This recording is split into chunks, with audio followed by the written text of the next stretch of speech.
Del agua salía la parte de arriba de una cabeza, como de la nariz hacia arriba, pero tenía algo raro. Una especie de gorro de tela empapada que lo rodeaba.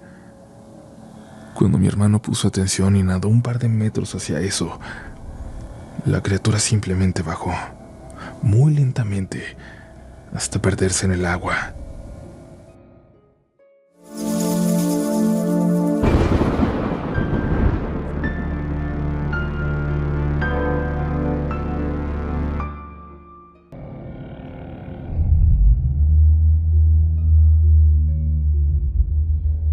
Muy buenas noches, comunidad.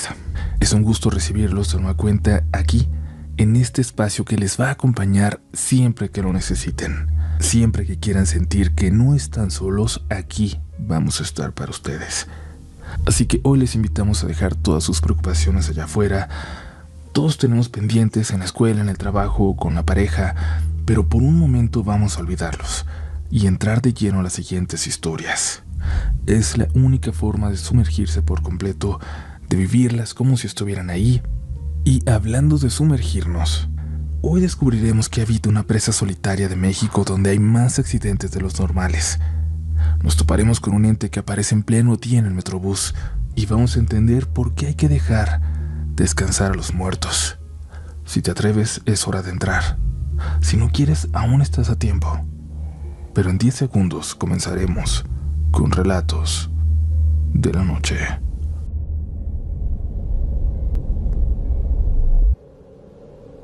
Hola, quiero compartir mi experiencia, ocurrida mientras escuchaba relatos de la noche precisamente.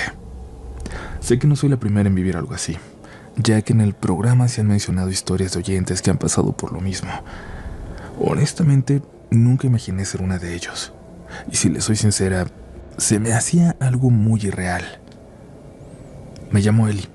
Si tengo el honor de ser leída, puedes decir mi nombre sin problema. Trabajo cerca de la delegación Iztacalco, en la capital mexicana, por lo que diariamente tomo el Metrobús. Siempre escucho podcasts de terror, incluso para relajarme antes de dormir. Esa mañana iba escuchando el capítulo No vayas al Zócalo de noche. Tomé la línea 2 y alcancé un asiento al frente, junto a la ventana. Iba tan concentrada en la historia que apenas noté cuando un niño de unos 6 años se sentó en el asiento de al lado. Fue raro porque había muchas parejas de asientos vacías, pero él se sentó junto a mí. Me llamó la atención de inmediato. Estaba vestido completamente de negro, suéter negro, pantalón de vestir, tenis negros de tela también. Pero lo más extraño era que iba solo. No vi a su mamá o acompañante por ninguna parte. Y además, iba como demasiado callado, con la cabeza baja. Recuerdo algunos detalles. Su cabello era chino y engominado, su piel morena, sus ojos café oscuro, creo. No los alcancé a ver bien. Tengo sobrinos, así que sé que los niños de esa edad son inquietos. Normalmente estarían moviéndose, mirando la pantalla del Metrobús, la ventana, no sé. Pero él no. Él permanecía completamente quieto. Lo único que movía era la cabeza, para voltear a mirarme. Cada vez que abría mi mochila para sacar algo, él inclinaba el rostro, observaba el interior, analizando el objeto en cuestión. Fue ahí cuando empecé a notar lo raro de la situación. Para ese momento pensé, no me extrañaría que esto no estuviera pasando, que no fuera una persona. Esto es demasiado raro. Y es que, comunidad, no era la primera vez que veía cosas extrañas. Cuando llegué a mi estación le pedí permiso para bajar. Él, sin mirarme, simplemente recogió las piernas de lado. «Gracias», le dije, pasando con cuidado para no tropezarlo. Y fue entonces cuando mis sospechas se empezaron a confirmar. La señora del asiento de atrás me miró con una expresión rara, casi confundida, como si estuviera pensando: ¿y esta loca con quién habla? Otra señora que estaba sentada en los asientos de al lado también se me quedó viendo. Se inclinó un poco como si quisiera preguntarme algo, pero no lo hizo. Solo me miró fijamente a la cara. Ambas habían visto cómo pedí permiso y agradecí cuando me encogí para no golpear al niño, pero sus miradas me hicieron sentir que algo no estaba bien.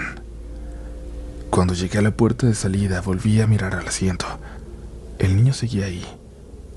Eso también era extraño.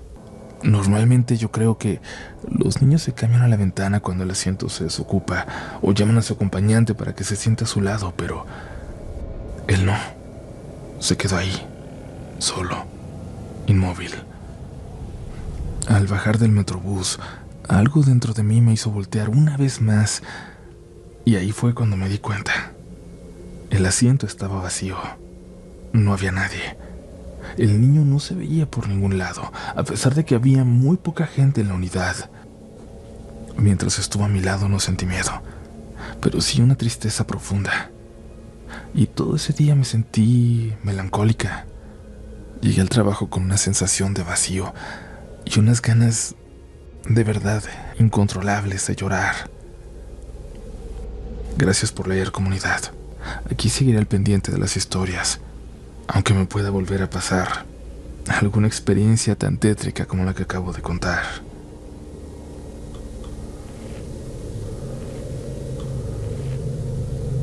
Estaba de visita con mis tíos en México cuando nos llevaron un lunes a la presa a bañarnos. Mi tío pidió el día en el trabajo y les dijo a mis primos que tenían permiso de faltar a la escuela. Era la primera vez que ellos conocían a la familia que tenían del otro lado, en Estados Unidos. Mis papás no tienen papeles, así que no pueden volver a México, y me mandaron a mí y a mi hermano a visitar, casi como en representación, porque a ellos les encantaría poder hacerlo. Así nos llevaron a esa presa, no muy lejos de su casa, a una media hora. Una presa rodeada de árboles bajos, casi secos y matorrales. Una presa del desierto, que se veía buena para nadar y que a mi hermano y a mí obviamente nos causó fascinación. No teníamos de esas allá en la casa. Al llegar mi tío, así como se bajó de su camioneta, empezó a correr hacia el agua y de alguna forma se fue quitando el pantalón, la camiseta y los zapatos sin detenerse para quedar solo en shorts y lanzarse en un clavado. Mi hermano y yo intentamos hacer lo mismo siguiendo el paso, seguros de que mis primos venían detrás, pero después de saltar al agua, congelada por cierto, miramos hacia atrás y vimos a mis primos muy tranquilos ayudando a su mamá a montar una mesita para preparar algo de comer. Nos apenamos porque nosotros no habíamos ayudado, pero luego de media hora ellos seguían ahí, ya con la mesa montada y todo listo, pero sin atreverse a acercarse al agua. Pensamos entonces que era por lo fría que estaba. Eventualmente nos cansamos de nadar y salimos al agua por un rato. Mi tía nos advirtió que esa presa era sumamente peligrosa, llena de ramas en el fondo que parecían jalarte hacia abajo. Le dijimos que no se preocupara, que nadábamos bien, pero mi primo Felipe, de 7 años, dijo que eso no importaba, que su hermano lo habían querido jalar, que sintió que unas manos lo jalaban al fondo, y apenas se salvó, aunque era el que mejor nadaba de la familia. Mi tía guardó silencio, pero no lo corrigió. No le dijo que no era cierto, ni que era su imaginación. Simplemente nos subrayó a nosotros que tuviéramos mucho cuidado y que no abriéramos los ojos debajo del agua por ninguna razón. Y ahí estuvimos nadando hasta el atardecer. Mis primos jamás tocaron el agua. Mi tía únicamente en algún momento metió los pies. Y mi tío sí se la pasó nadando y nosotros con él. Hasta que mi hermano se salió de pronto. Se veía cansado, hasta pálido por haber nadado tanto. Luego yo me salí por algo, porque mi imaginación ya me estaba jugando pasadas raras. Pero esa noche, ya en la habitación que compartíamos con mi primo Álvaro, el mayor, nos confesó que no les gustaba la presa porque se ahoga mucha gente ahí, incluidos 2 chicos de su escuela recientemente, que se metieron a nadar, bajaron y simplemente no volvieron a salir. Él dijo que había sentido un par de semanas después que una mano lo apretaba del tobillo, que lo jalaba hacia abajo, y aún no entendía cómo diablos había podido salir. Ahí, en la noche en esa habitación, mi hermano y yo confesamos 2 cosas. En algún momento, cuando solo estábamos mi tío y yo en el agua, al atardecer, mientras él se alejaba para dar una última vuelta, yo intenté sumergirme un poco y ahí, desobedeciendo a mi tía, por curiosidad abrí los ojos. Alcancé a ver esas hierbas que cubrían el fondo, espesas, pero también vi algo más. Debajo de ellas, estuve seguro de ver una figura muy pequeña nadar, como si fuera un niño, pero con la piel completamente blanca. No era un pez porque vi el braceo, raro, como lo hacen los niños que apenas aprenden a nadar. Era imposible que alguien que nada así pudiera hacerlo en esa profundidad y con esa velocidad, pero así era. Eso fue lo que vi. Eso fue lo que me hizo salirme del agua. Lo que en ese momento pensé que había creído ver. Pero mi hermano vio algo peor. A unos metros, como saliendo de la parte más profunda de la presa, vio algo que salía del agua, como asomándose a verlo. Del agua salía la parte de arriba de una cabeza, como de la nariz hacia arriba, pero tenía algo raro, una especie de gorro de tela empapada que lo rodeaba. Cuando mi hermano puso atención y nadó un par de metros hacia eso, la criatura simplemente bajó, muy lentamente, hasta perderse en el agua. Mi primo nos creyó. Sonreía y decía que sí con la cabeza, como si hubiera estado esperando a que llegáramos a esa conclusión, a que le creyéramos nosotros a él. Se puso a revisar algo en el teléfono y eventualmente llegó a una publicación que nos quería mostrar. De meses atrás, mostraba un grupo de amigos al lado de la presa. Parecían estudiantes porque llevaban uniforme. El conejo, dijo mi primo. Ellos dos dijeron que vieron a alguien con orejas de conejo. Señaló a dos muchachos en la fotografía. Y un rato después se ahogaron ahí. Y hasta ahora no los han encontrado. Mucha gente se ahoga, pero los encuentran. Pero ellos dos, no se sabe qué pasó con ellos. Entonces entendí por qué su miedo, por qué su reserva para entrar. Pero para mi tío, esos son cuentos de gente ignorante nada más. Por eso no le importa meterse. Por eso se burla de sus hijos por tener miedo. Aunque me resisto a creer, la próxima vez que visite a mi familia en México, lo seguro es que no me vuelvo a meter a nadar ahí.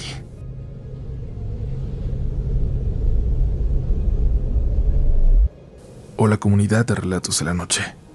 Les comparto una historia que ha estado en mi familia por años y que hasta el día de hoy sigue generando escalofríos entre nosotros. Aunque no es tan aterradora como otras historias que se han contado en el canal, espero que sea de su agrado. Mi nombre es Andrea. No suelo creer en cosas paranormales. Me encanta escuchar historias de miedo, pero siempre he sido escéptica. Quizás porque nunca me ha pasado nada extraño. Sin embargo, hay una historia en mi familia que me ha hecho dudar. Es algo que vivió mi prima desde que éramos niñas y que muchos años después volvió a repetirse de forma aterradora. Crecimos juntas en casa de mis tíos, casi como hermanas. Desde que era muy pequeña, mi prima hablaba de un niño que veía todas las noches al pie de su cama. Decía que era muy raro, diferente a cualquier persona que hubiera visto. Además, tenía un ojo azul y uno negro. Nunca supimos de dónde sacó esa idea, pero lo más inquietante era lo que ella contaba. Ese niño le pedía que se fuera con él. Aterrada empezó a evitar su habitación. De hecho, durante mucho tiempo prefirió dormir en la sala. Mis tíos intentaron tranquilizarla. Incluso la llevaron con un psicólogo pensando que era solo su imaginación infantil. Con el tiempo ella dejó de hablar del niño. Todos asumimos que lo había olvidado o que simplemente nunca existió. Pasaron los años y en la familia nació una nueva primita, hija de otro de nuestros tíos. Cuando tenía alrededor de 5 años, fuimos todos a una casa que mis tíos tienen en un pueblito cerca de la ciudad. Es un lugar antiguo, con muebles viejos y objetos muy curiosos, entre ellos una vieja cámara fotográfica que ya no servía. Mi primita, curiosa como siempre, la tomó para jugar a que tomaba fotos de flores. En algún momento de la tarde, ella estaba sola en una habitación en la parte de arriba de la casa, un poco alejada de los demás. Todos estábamos en el jardín cuando de repente la vimos bajar corriendo, completamente aterrorizada. Se le notaba en la cara que algo la había asustado de verdad.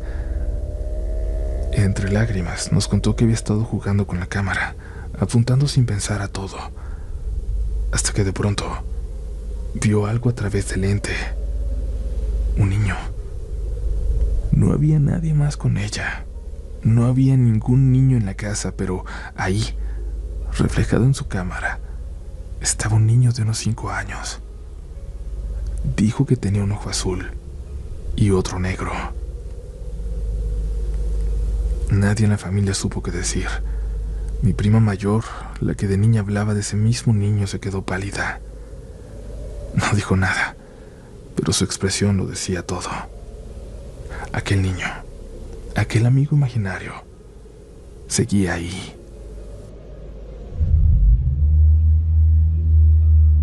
Muchas gracias por continuar por aquí, comunidad. Les quiero agradecer por haber respondido con tanto cariño a la edición especial, la edición con tapa dura del libro de Relatos de la Noche. Lo agradezco profundamente y recuerden que si se lo encuentran, cómprenlo porque es una edición muy limitada. Y bueno, de igual manera, si aún no tienen la versión original, la primera edición ya está en sus últimos ejemplares, así que pues cómprenlo antes de que se acabe.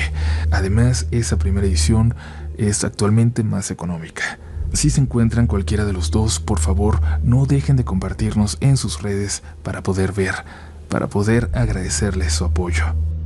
Pero ahora vámonos con una historia que, más allá de ser sobrenatural, es sumamente triste.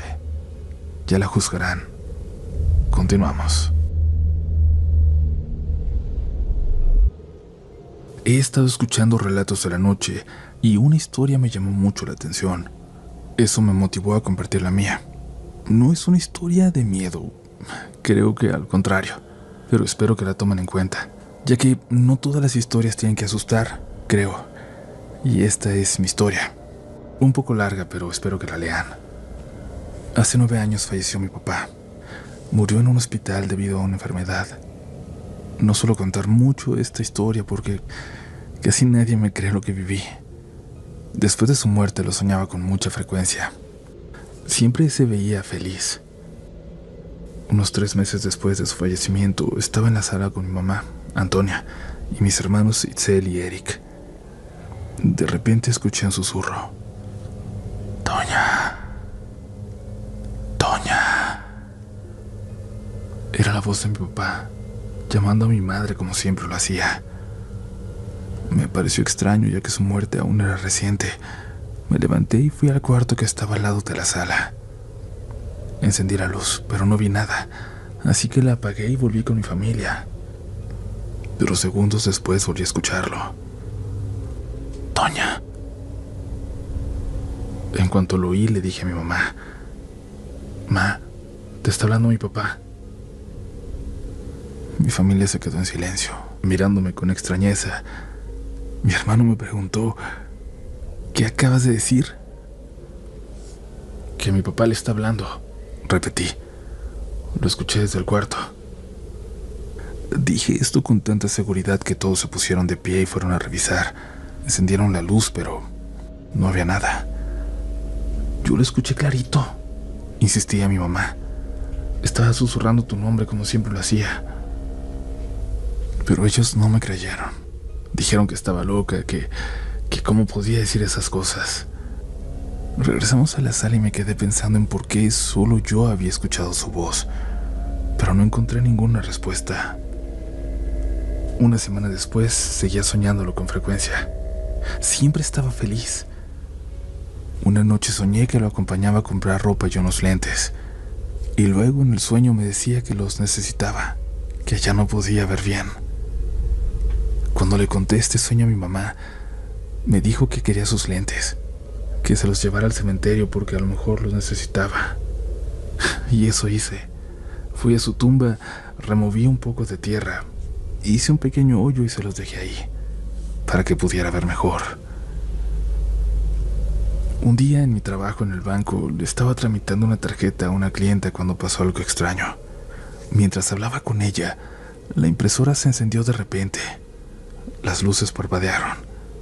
Sentí un aire frío y la piel se me erizó, pero no le quise dar importancia. Al terminar el trámite, la mujer se me quedó viendo. Sin decir nada me abrazó y al despedirse me pidió que me cuidara mucho. Me pareció raro, pero le di las gracias. Además, no podía quejarme de que alguien me abrazara, de que alguien tuviera buenos deseos hacia mí. Semanas después, esta clienta, María, empezaría a trabajar en el banco. Sin saberlo, se iba a convertir en una persona muy importante en esta historia. Pasaron los días y yo sentía un cansancio extremo. En cuanto llegaba del trabajo me iba directo a la cama. Nunca tenía hambre, solo sueño. Mi espalda me dolía como si hubiera cargado algo muy pesado todo el día. En mis días de descanso apenas me levantaba de la cama y mi mamá lo notó, aunque pensó que era simple agotamiento. Recuerdo muy bien cómo una semana después María se me acercó en el trabajo y me preguntó si estaba bien. Le dije que sí, que simplemente me sentía muy cansada. Entonces me dijo que tenía que contarme algo, pero que no me fuera a asustar. Cuando me atendiste para el trámite de mi tarjeta, vi a alguien parado detrás de ti. Un señor alto, de cabello castaño. Desde ese día lo he visto cerca de ti. Así que, perdóname si te pregunto esto. Perdóname la confianza, pero ¿ha fallecido alguien de tu familia recientemente? Sí, mi papá murió hace unos meses. Le respondí. Me pidió que le enseñara una foto. Saqué mi celular y le mostré una foto de mi papá. María se quedó muy seria y después de unos segundos me dijo: es él, es la persona que vi en tu escritorio y lo he visto en mi casa también. Me contó que una noche en su casa los perros comenzaron a ladrar sin razón aparente. Cuando salió al patio, vio a un hombre en la oscuridad. Le pregunté qué quería, me dijo. Y él me respondió: ¿tú me puedes ver? Le dije que sí y entonces el hombre me confesó que no se podía ir tranquilo porque dejó sola a su familia, que solo quería que estuvieran bien. En ese momento María supo que no era una mala persona, una mala aparición. Me contó que mi padre le había hablado para que me transmitiera ese mensaje. También me explicó que él estaba absorbiendo mi energía, que por eso tenía tanto sueño y me sentía agotada. Él necesita tu energía para mantenerse aquí, me dijo. Pero eso te está afectando. No puedes seguir aquí. Tiene que irse en paz. Tienen que dejarlo ir. Me recomendó que hablara con mi familia, que hiciéramos un pequeño ritual para despedirlo. Cada uno debía prender una vela con su nombre, colocar un vaso de agua y decirle desde el fondo del corazón que podía irse en paz, que íbamos a estar bien. Cuando mencionó a mi familia, me describió a cada uno con exactitud, sin conocerlos. Me dijo que mi mamá no iba a creerme. Y tenía razón. Cuando reuní el valor, le conté todo a mi mamá y a mis hermanos. Al principio me escucharon en silencio. Luego mi mamá dijo que no creyeran esas cosas. Mi hermana Itzel comentó que cada quien cree lo que quiere, y mi hermano Eric preguntó qué debíamos hacer. Cuando les expliqué el ritual, hubo una pequeña discusión. Mi hermana dijo que no lo haría. Mi hermano tampoco. Mi mamá solo prometió rezar. En ese momento, ante su negativa, sentí una mano pesada sobre mi hombro. Era como si alguien me diera una palmada, casi como un abrazo. Sentí algo frío recorrer mi espalda, y al voltear no había nadie. Esa noche dormí profundamente, como no lo hacía en mucho tiempo, y soñé a mi papá una vez más. Estábamos como en una plaza comprando cosas, y él me dijo con una sonrisa: te quiero mucho, pero es momento de irnos. Ahí me desperté. Me desperté con lágrimas en los ojos. Ese mismo día compré una vela. Escribí su nombre en ella y Puse un vaso de agua junto a su foto. Encendí la vela y le hablé desde lo más profundo de mi corazón. Papá, todo va a estar bien. Puedes irte en paz. No nos dejaste solos. Nunca estamos solos. Sigue tu camino. Llega a la luz. Saluda a los que se han ido. Te voy a extrañar, pero siempre estarás en mi corazón. Te amo y siempre te amaré. Adiós, papá. Después de eso todo cambió.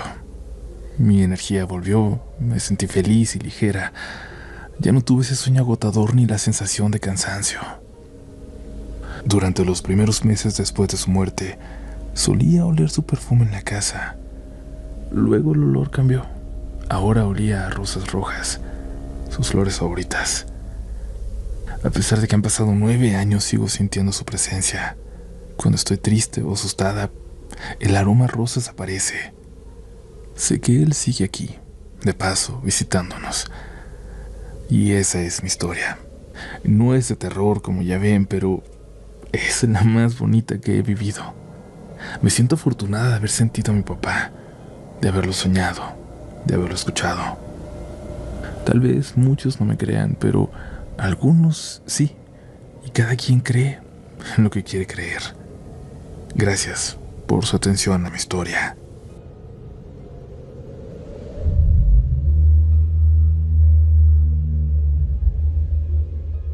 ¿Qué les pareció este relato, comunidad? Creo que nos deja una lección.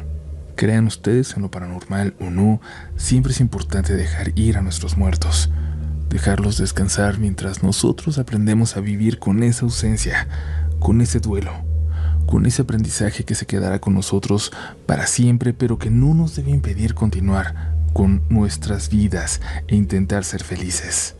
Imagínense por un momento que ustedes mueren y que pueden ver, que pueden ser testigos del sufrimiento de su familia, de quienes más quieren en la vida, y que no pueden decirles que están bien, que no pueden decirles que no se preocupen, que ustedes van a descansar. No, lo único que pueden hacer es observar en silencio a las personas que más quieren, siendo muy tristes, siendo infinitamente tristes por su ausencia. Es un destino que de verdad no le deseo a nadie, un destino de una tristeza eterna que nadie debería experimentar. Así que, ¿por qué provocarle eso a nuestros muertos? Hay que dejarles ir. Hay que vivir la vida que nos toca. Si quieren, como un homenaje a todos los que queremos que ya no están, a todos los que nos han enseñado tantas cosas, sean las personas de quienes sus muertos se sentirían orgullosos. Continuamos. Aún quedan más historias esta noche. Hola, Uriel. Hola, comunidad. Después de años siendo leal oyente de las historias que esta bonita comunidad ha contado, me he animado a compartir la mía. Bueno, más que mía, es de mi familia. Para esto le pedí permiso a mis padres y obviamente a mis hermanos para poder contarla, ya que nos involucra a todos. A diferencia de muchas historias familiares que se han contado en tu canal, esta no es un suceso de terror, de casas embrujadas o maldiciones. Esas te las dejo para otra ocasión, ya que también a mi familia le han pasado ciertos sucesos que, si bien pueden parecer aislados, son dignos de contarse. Pero la historia que quiero compartir es más bien una historia familiar. Trata más del amor y de las promesas que no alcanzamos a cumplir, pero que quedan como pendientes, que nos atan de cierta manera a este mundo. Tenía alrededor de 7 u 8 años. Soy la quinta hija de 6 hermanos. En aquel entonces vivíamos en una casa muy pequeña, de apenas 2 habitaciones. En la primera habitación, la más grande, había 2 camas. En una dormían mis papás y mi hermano menor, y mis hermanas y yo compartíamos la otra cama. En la otra habitación teníamos un comedor, la estufa y al fondo una cama que compartían mis 2 hermanas mayores. Como ven, vivíamos y dormíamos todos amontonados. Además teníamos una enorme terraza donde mi mamá tenía un brasero y ahí se sentaba todas las mañanas a hacer tortillas y el bastimento de mi papá. Si esa pequeña casa hablara, tendríamos cientos de historias que contar. Nos pasaron sucesos bastante dignos de contarse, pero este en particular, lo vivimos todos. En ese tiempo nos visitaba mucho una tía a la que me parezco mucho. Mi mamá decía que viéndola a ella era como verme de adulta y no se equivocaba, ya que a mis 35 años efectivamente somos igualitas. Era una señora de pueblito, muy alegre. Siempre tenía historias que contarnos y desprendía una sensación que hacía que no podías dejar de escucharla o estar al lado de ella. La tía Hilaria siempre nos contagiaba su alegría cálida. La queríamos mucho. Desde su primera visita todos le tomamos mucho cariño, y de ahí en adelante siempre que llegaba a la casa eran horas de pláticas y risas. Nos contaba cómo sus hijos viajaban mucho y ella estaba sola la mayor parte del tiempo, así que por eso decidía salir y visitar a la familia mientras aún podía. También nos hablaba de unos arreglos que estaba haciendo en un terrenito que tenía. Había problemas con los papeles, y en aquel entonces tenía que hacer todos los trámites personalmente. Siempre que se iba, mi mamá y mis hermanas la íbamos a despedir a la parada del autobús. En una de esas visitas, mejor dicho, la última que recibimos, llegó a casa como siempre lo había hecho, pero en esa ocasión algo había cambiado. Se veía diferente, se sentía diferente. Cuando ella llegó yo estaba en la escuela. Mi mamá estaba con mi hermana mayor. Cuando la vio, mi mamá inmediatamente notó que traía unos moretones en la cara. Pensando que la habían golpeado, corrió a ayudarla. ¿Qué te pasó?, le dijo mi mamá. Nada, un accidente que tuve, pero no es nada. Estoy mucho mejor. Por eso no había venido. Mi hermana fue por mi hermano y por mí a la escuela. Mi mamá se quedó con mi tía. No sabemos exactamente qué pasó en ese tiempo en que mi hermana se fue por nosotros, pero cuando llegamos, ella estaba ahí, sentada, platicando con mi mamá. Inmediatamente me di cuenta de que no tuve la misma sensación de ir a abrazarla como en otras ocasiones. Me dio miedo. Saludamos educadamente y nos metimos a la casa, y ellas seguían ahí, platicando cosas de adultos que realmente mi hermano y yo no entendíamos, y la verdad ni me acuerdo. Mi mamá estaba terminando de hacer sus tortillas y nos habló para ir a comer. Salimos y estaban en silencio. Me paré atrás de ella y me senté en el lavadero para que mi mamá me pasara mi plato, y de repente mi tía dijo: «Peíname». Se dirigía a mi mamá. «Hazme una trenza». Mi mamá le dijo que sí. Me pidió que le pasara el peine que estaba pegado a un pilar, donde colgábamos un espejo en forma de conejo. Yo me estiré y se lo di, y la comenzó a peinar. Fue ahí cuando notó que los moretones no solo los tenía en la cara, sino también en toda la parte de atrás de la cabeza. «Oye, ¿pero qué te pasó? Mira cómo vienes. Pues, ¿qué te hicieron?», le preguntó mi mamá nuevamente. «Nada. Lo que pasa es que el otro día un coche no se fijó y me pegó. Me empujó a la banqueta y me pegué, pero ya estoy bien. No te preocupes». «¿Pero fuiste al doctor? ¿Ya te revisaron?», le preguntó. «Pues me llevaron al hospital. Me dijeron que fuera, que me tenían que atender, y sí fui, pero ni caso me hacían. Y yo tenía que ir a ver lo del terreno. Me cansé de esperarlos. Los doctores no me hacían caso y mejor me fui a mi casa». «Ay, Hilaria», le dijo mi mamá. Nosotros no podíamos ocultar la incomodidad de verle los moretones. Mi hermano y yo terminamos de comer y mejor nos metimos a la casa. De todas maneras, no había nada que dijera que nos llamara la atención. Mi hermana se quedó con mi mamá y con la tía. No sé por qué, pero no quería dejarlas solas. Incluso en el trayecto de la escuela a la casa nos venía apurando. «Córranle, rápido, que mi mamá se quedó sola», nos decía, pero no estaba sola, estaba con la tía. Lo que les voy a contar fue lo que mi mamá dijo que habló con ella, y mi hermana lo corroboró, ya que estaba ahí, sentada en un bote de plástico, solo escuchando y, según ella, cuidando a mi mamá. Créeme, pasaron muchas cosas desde la última vez que vine. Mi hija se fue a México. Yo la fui a embarcar. Fue el día que el carro me pegó. ¿Tú crees? Y he tenido pesadillas. muy feas. El otro día soñé que estaba en mi casa, rodeada de gente, y todos se resbalaban. La verdad sí me dio miedo. Yo los corría, pero no se iban. ¿Tú qué crees que significa ese sueño? Mi mamá, quien sentía la piel erizada, se dedicó a decirle: no sé, quizás es porque te sientes sola. Ya ves que los hijos crecen y se van y luego ya no se acuerdan de uno. ¿Por qué no te vas con la familia un rato? Allá te sentirás más acompañada, ayudando a la abuela. No, allá no me siento a gusto. Mejor me regreso a ver lo de mi terreno. Ya casi queda. Me dijo el abogado que solo faltan unas firmas. Y ya quiero que termine eso. Ya para descansar de ese pendiente. Nomás me traen para arriba y para abajo. Mientras mi mamá seguía peinando su cabello, la plática sobre su accidente continuó. Le contó a mi mamá que ese día en la mañana había ido a la terminal de autobuses, que ya se andaba sintiendo mal y que había vomitado en la calle. Después de un rato llegó mi papá con mis hermanos a trabajar. Ellos estudiaban en la escuela abierta, por eso tenían la semana libre para ir a ayudar a mi papá en el campo. Les sorprendió verla, y a diferencia de otras ocasiones solo la saludó, casi ignorando su presencia. Mis hermanos, al igual que nosotros, la saludaron sin darle más importancia.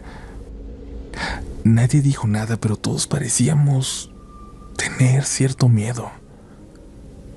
Ya casi era de noche, así que mi mamá le dijo que se quedara. Los autobuses tardaban más por las tardes en pasar.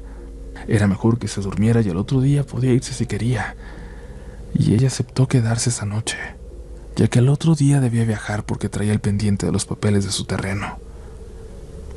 Pero claro, al ser una casa muy pequeña y compartir camas, pues le tocó compartir con alguien. Le tocó dormir con nosotras. Dormimos atravesadas para caber las 4. La tía durmió en una orilla. A mi hermana mediana le tocó dormir cerca de ella y no se podía dormir, aunque poco a poco el cansancio la venció y por fin se quedó dormida. O eso creímos todos.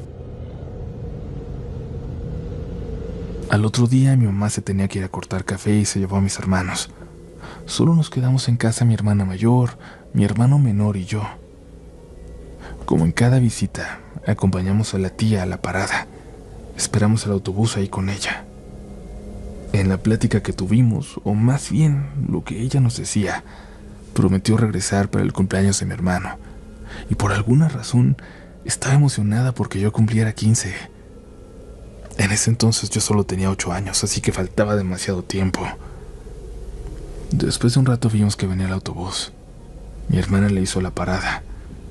Cuando el autobús se detuvo, comenzamos a despedirnos de ella y en ese momento mi hermano notó cómo el conductor hizo gestos de molestia, como esperando ansiosamente, así como cuando tienes mucha prisa. Después de un breve momento mi tía se subió. El conductor nos hizo un gesto de enojo y se arrancó muy fuerte y continuó su camino. Esos gestos, si bien nos parecieron extraños, no les tomamos tanta importancia en ese momento. Por la tarde, cuando llegó mi mamá del campo, cansada se lavaba las manos en el lavadero y le preguntó a mi hermana: ¿ya se fue tu tía? Mi hermana le contestó que sí, que al mediodía la embarcamos, que nos había dicho que vendría a la feria del 2 de febrero. Mientras lo comentábamos, llegó mi papá. Preguntó lo mismo de manera ansiosa, que si ya se había ido la tía. Le dijimos que sí. Al mediodía, repitió mi hermana. No sé cómo explicarlo, pero se comenzó a notar un ambiente serio. Todos estábamos afuera, callados, pensativos, y mi mamá hizo el primer comentario. Sentí bien rara a su tía. Que Dios me perdone, pero ya quería que se fuera. Sí, como que no era ella, ¿verdad?, comentó mi hermana mayor. Pues quién sabe qué tenía, pero sí se sintió muy raro verla, dijo mi papá. Hasta me dio miedo. Mi mamá coincidió. Le dijo que se sentía muy pesada y le daba miedo, que le habían incomodado mucho los moretones que traía. Pues yo no sé, pero anoche mi tía no me dejó dormir, dijo mi hermana. A cada rato me pellizcaba bien fuerte la espalda y los pies. Mi mamá le preguntó que si había escuchado bien, que si la pellizcaba. Sí, me dio miedo porque se levantaba de golpe, veía a los lados, se volvió a acostar y luego me pellizcaba. Creo que no durmió en toda la noche. Ese comentario, comunidad, nos heló a todos. Mi hermana platicó el comportamiento extraño del conductor cuando la despedimos, que hasta se había enojado, que nos vio muy feo, que dijo algo que no entendimos y se fue. Todos coincidimos en que la habíamos sentido diferente, sombría, triste, ya no con la energía de antes. De cierta manera, nos sentíamos aliviados de que ya se había ido. El aire cambió. Se sintió todo tranquilo, todo en paz. Un par de semanas después, mi papá, junto con mi hermano mayor, viajaron a visitar a mis abuelos. Mi papá acostumbraba ir mucho a verlos y nos traía pan, elotes y otras cosas que sembraban en el pueblo. Cuando regresaron tenían una cara diferente, como preocupados, pensativos. Se sentó y le comentó a mi mamá: «Oye, ¿qué crees que me dijo mi mamá?» «¿Qué te dijo?», le contestó. «Que la Hilaria se murió». «¿Cómo que se murió? ¿Habrá sido por los golpes que traía?» «No», le respondió mi papá. «No fue eso. O bueno, no sé». Comenzó a contarnos que al llegar al pueblo, a casa de sus papás, en la plática mi abuela le dio la noticia. Mi papá se extrañó mucho porque apenas 2 semanas atrás ella había estado en la casa.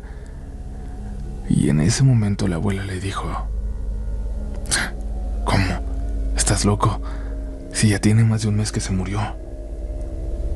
Cuando nos dijo eso a nosotros, creo que todos compartimos el mismo escalofrío. «¿Cómo que un mes? Si tiene poco que vino a la casa», contestó mi mamá. «Sí, eso les dije, pero dicen que no puede ser, que ya tiene un mes que la enterraron. Que la atropelló un autobús el día que fue a encaminar a su hija. No se fijó y el camión se echó para atrás y lo atropelló. Lo recogió en la ambulancia, pero ya iba vomitando sangre. Ya llegó muerta al hospital. La velaron en su casa y su hija se regresó». Todos nos quedamos atónitos, sin entender lo que realmente había pasado. ¿Cómo es que ella fue a casa? Que nos contó lo que le pasó, de cierta forma. Solo puedo decir que era ella, que esto es algo que vivimos, que la recuerdo claramente, que la toqué, que la sentí. Tiempo después, los abuelos fueron a visitarnos y confirmaron la plática con mi papá. Nuevamente nos contaron toda la historia, la cual coincidía con lo que ella nos había dicho ese día. Ella era una linda persona y estamos seguros de que sabía el amor que sentíamos por ella. Y dentro de nosotros sabemos que se fue a despedir, porque sabía que ya no nos iba a volver a ver, que dentro de sus pendientes estaba el visitarnos. Cuando cumplí 15 años, mis papás me hicieron una gran fiesta, la cual yo no quería. Pero quiero pensar que parte de esa fiesta fue porque uno de sus sueños era estar presente ese día. Quiero pensar que mi tía estaba ahí. Honestamente no pensaba contar esta historia. Es muy personal para mi familia. Pero cuando escuché el episodio de la bruja del Pedregal, me saltó mucho la parte final, donde decía que los muertos la pellizcaban. Inmediatamente le mandé esa historia al grupo familiar y mi hermana reaccionó a esa parte y dijo: «Sí, como la tía Hilaria». Que tengan muy buenas noches.